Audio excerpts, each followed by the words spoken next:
जय श्री राम। मिथुन लगन की कुंडली में शनि अगर तीसरे भाव में बैठे तो कैसा फल देंगे? देखिए, मिथुन लगन के स्वामी बुध हैं और आपके लिए शनि ग्रह मित्र है। शनि यहाँ दो भूमिका निभा रहे हैं। पहली भूमिका है अष्टम भाव की, कि शनि आठवें घर के स्वामी है और आठवां घर त्रिक भाव अशुभ भाव कहलाता है। तो दूसरा, नौवें घर के स्वामी है। नौवां भाव भाग्य का है और धर्म का है, लक्ष्मी त्रिकोण का है। यानी शनि यहाँ औसत हो गए, एक अच्छे और एक खराब घर के मालिक हो गए, लेकिन बैठे कहाँ है? Third house.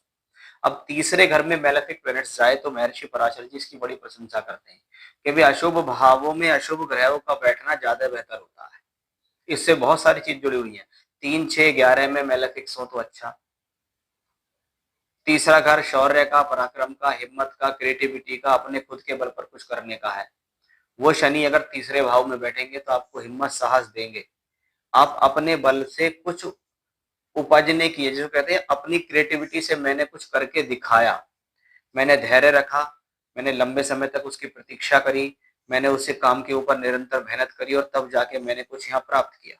हालांकि ऐसे कॉम्बिनेशन में देखा जाता है कि छोटे भाई बहन होते नहीं है, और होते हैं तो उनके साथ संबंध अच्छे नहीं होते, या उनकी लाइफ में स्ट्रगल होता है, या वो हेल्थ इश्यूज उनको रहते हैं, ऐसा देखा गया।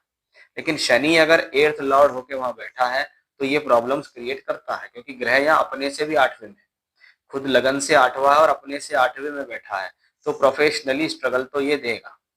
इजी गोइंग लाइफ आपकी नहीं होगी, स्पेशली शनि की दशा में नहीं होगी। अब शनि को नेचुरली देखें तो कर्म कारक है। कर्म कारक ग्रह अगर शनि थर्ड हाउस में है तो इसको कहेंगे निरंतर प्रयास ही सफलता की कुंजी है। कि अगर आपके निरंतर प्रयास नहीं और आपने ये सोचा कि मुझे जल्दी से मिल जाएगा, झटके से मिल जाएगा, कम काम करने पे मिल जाएगा, तो नहीं मिलेगा। आपको यहाँ समर्पण देना पड़ेगा, त्याग देना पड़ेगा, तपस्या करनी पड़ेगी, तब ये शनि एक्टिवेट होके फल देगा। यानी दिन दुनी रात में चौगनी मेहनत करोगे तो मेहनत से भाग्य बनेगा, क्योंकि भाग्य का मालिक तीसरे में, कि मैंने अपना भाग्य स्वयं बनाया। इसको कहते हैं मैंने अपना भाग्य स्वयं बनाया। मुझे अगर सहयोग करा तो मेरे गुरुओं ने करा, मेरे इष्ट ने करा, मेरे पिता ने मुझे सहयोग करा, बाकी मुझे किसी ने कोई सहयोग नहीं करा। उन्हीं के आशीर्वाद, उन्हीं के सहयोग से मैं आगे बढ़ा। क्योंकि नवम भाव को वापस देखता है, यानी खुद के बल पर भाग्य बनाए। तो ऐसे व्यक्ति को कहा जाता है वो स्वयंभू है, अपने आप का निर्धारित, अपने आप का निर्धारण करने वाला, अपने आप को सेल्फ डिपेंड करके कुछ बनाने वाला होता है।